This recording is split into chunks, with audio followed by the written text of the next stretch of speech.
Hello there, YouTube. We're going to build a different intake for the wood stove.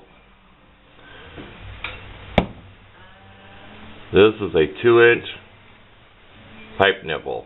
This is a 2-inch coupler. And the shortest we could find was 4-inch. This fits right in the big hole on your oil stove, your 55-gallon oil drum. That's pretty long like that. Well, we've got an idea. We're going to cut this in half, this nipple. And if you measure the threads, it's just my junky tool. You measure your pipe, okay, and you measure this, and you look down inside there, see where this is bigger? Okay. We're going to cut this exactly in half. Here you get a better view. That way the pipe, non-threaded portion, we know definitely is going to fit in here one way or another. And we have to grind some. That'll make this pretty short.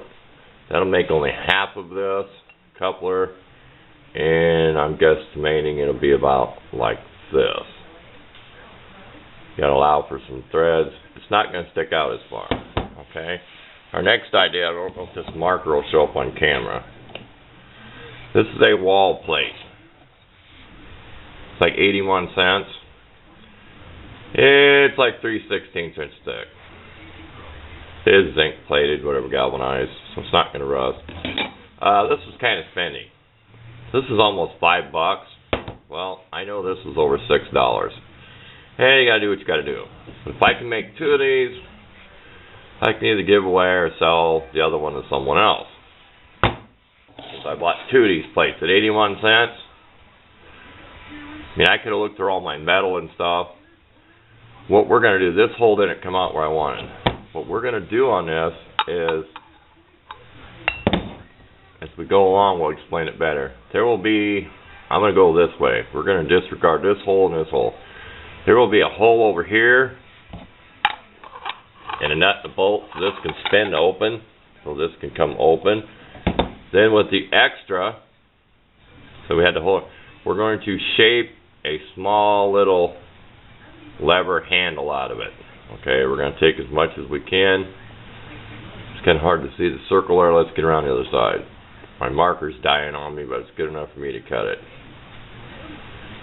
So we'll have a little extra. If you can see down here where the circle is, we'll have enough extra to square this off, whatever design you want. That'll be your little thing to slide your shutter back and forth. To me, it kind of reminds me of a shutter or something. Well, you're left with this little knockout hole. That's where we're trying to center it on there to make it look good. A person can get creative enough, you can knock this out carefully. You can make this another small air hole. Kind of like a butterfly in a carburetor. You could have something to where you could open this so it stays open a little bit. I may do that in the future. For now, we're just going to get this built. This morning when I started my stove, I took the old one out. If you watch the video where I have that little butterfly in that piece of pipe, I took it out to start the stove. It was a roaring fire getting it going. So I know we're going to have more air intake now. Also, these threads are not going to be used. It's just going to be cut and brazed. I'm going to use brazing. This is more of a cast steel than a cast iron. I have brazed this before. Welding, I can't tell you because I always braze a lot of stuff. This, I'm going to grind this out with a Dremel, and it'll be tapered. Kind of funnel shape, Venturi effect. So it will be bigger. It will be tapered. Just for as much airflow as I can get. These do not come straight right here. So you're going to have to grind off. I'll probably start with some rough grit emery paper. And I will do this on a sheet of glass, flat piece of metal, maybe even this. Use an extra one of these. We're going to see the high spots, the way this is molded. You've got seams there. Then we'll use the 4.5-inch grinder, sander, flapper. We will get this as smooth as possible. So this will be sealed against there flat as possible. Okay. On to making it. That's enough explaining it. Just another quick look at this. I mentioned this was a wall plate. This is a cover for your junction box square. They call it like a 2-gang box. All that means is it would have had 2 outlets in there. So that's what size it is. You'll know it when you see it. This is probably going to be about as wide as this is going to be. We'll have a little lever here. And say this side there will be a hole with a bolt. And I'm going to look for a spring to have it spring loaded. So this will slide your shutter. This is approximately half. We're going to cut this with a cutter blade and a 4.5-inch grinder. Okay. And we'll be doing the same with this. We'll cut this exactly in half. Wrap you a piece of masking tape or something around it. I usually take my tape off because I don't like it melting, getting hot. But I use a piece of tape plus measuring with your scribing tool. If I have a junky one of these, so I'll throw this in here. Say you find the exact center with your ruler, or this way. You know, you scrape like this, you'll find the center. It's nice to have one of these that's junky. You can go along and scribe this with these, because these aren't any good. The dial part's broke. I put a little cover on there to cover all that up. It's nice to have a pair of these, dividers or anything. You can always go with the marker. This is not going to be anything exact. This will be brazed inside of this piece. So just throw that tip in there. Quick way to measure. You're going to know when you're centered, if it's there, if it's there. You got to adjust in and out. Put just some marker on there real quick. Blue or black. It's the same as the bluing dye. So you'd be able to see where your mark is. That's kind of approximate. And you'll figure it out if you've never done it before. You'll just keep adjusting till you have equal distance. That's how I do it. Just thought I'd throw it in. I did the same with this. I just scratched it. The little scratch. So I found the center. Not exact on this, so it's a pretty quick, easy way to get something cut in the middle. Okay, next time you'll see the pieces, they'll be all cut.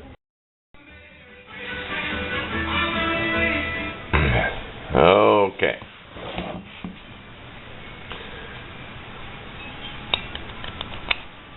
I know this is going to look kind of odd, but you can make the same thing with just a nipple and screw the piece in there. I just decided I want this thing a lot shorter. The only trouble I had fitting this is this shoulder where this was cast. It also stuck out down in here. Make sure before you braze or weld this that you tack it or something so it's straight.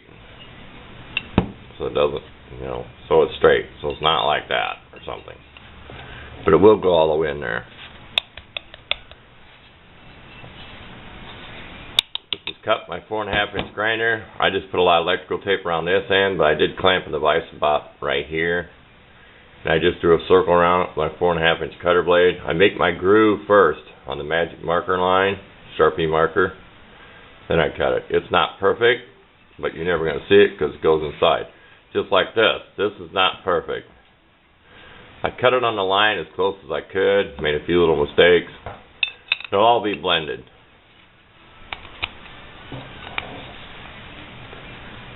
And then, like I said, the way this fits, this will be tapered a little bit in here.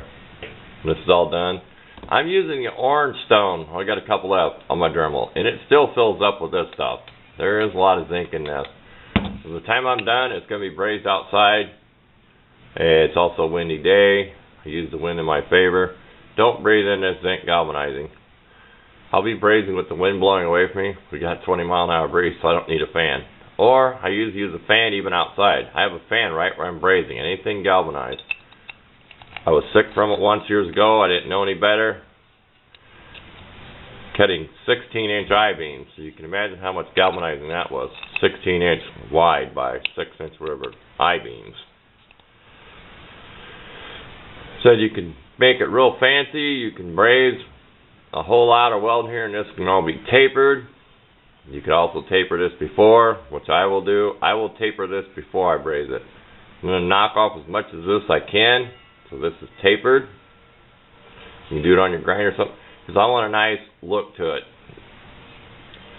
That gives you a nice wide mouth for the air to funnel in. I'm trying to get the Venturi effect, and this is one way to do it. This will be smoothed in here. It almost comes exact to the threads, because